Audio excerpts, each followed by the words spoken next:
हि सम्परीनीयते देवो देवेषु यज्ञियाः हरित्रविष्ठफलैयाज्ञग्निरचीरीव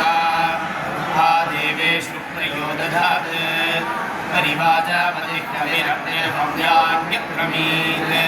तदत्रत्नाः निदाशुषे अय्यस्सृजाते पुरोदैकवाते सा मिथ्यते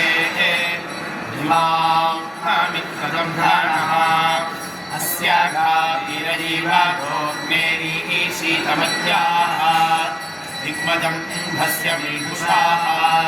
कमलवन्तन्नसाडसिकादिशन्नदिवस्विषुं निर्मृज्यन्ते दिवे दीवे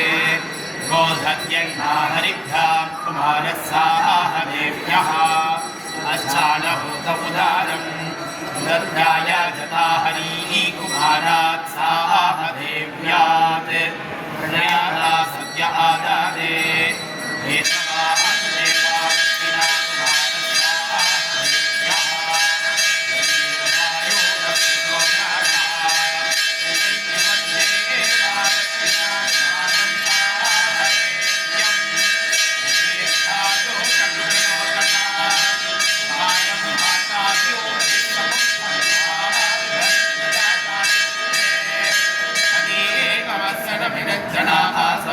पश्यन्ति निहितमदतो ये ये ये दक्षिणया समक्ता इन्द्रस्य सख्यमामृतत्वमामृषा देभ्यो भद्रमङ्गिरसो वो अस्तु प्रतिव्यभ्येतमानवं सोमेधसः यमुदाजन् पितरो गोमयं वस्पतेनाभिन्दन्वरिवत्सरे फलम् दीर्घायुत्वमङ्गिरसो वो अस्तु प्रतिव्यभ्येतमानवं सोमेधसः यर्तेन सूर्यमालो ओहयन् दिव्यप्रार्थयन् पृथिवीं मातरं मे सुप्रजास्तमङ्गिरसो वो अस्तु प्रतिगृह्णीतमानवं सोमेधसः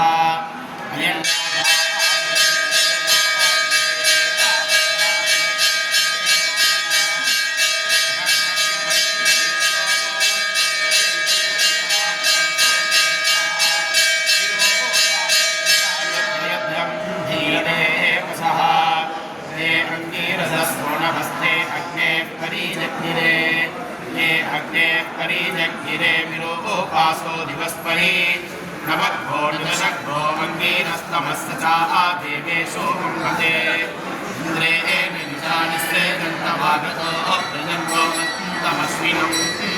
सहस्रं वेदितातो अष्टकन्या अश्वो देवे शक्रता प्रणो नद्दा आयतामयं मनस्तो परोहतो यस्सहस्रं सहस्रं सद्यो दानायं पाते नवस्नो दिवश्चन विरगे वसान् वारभम्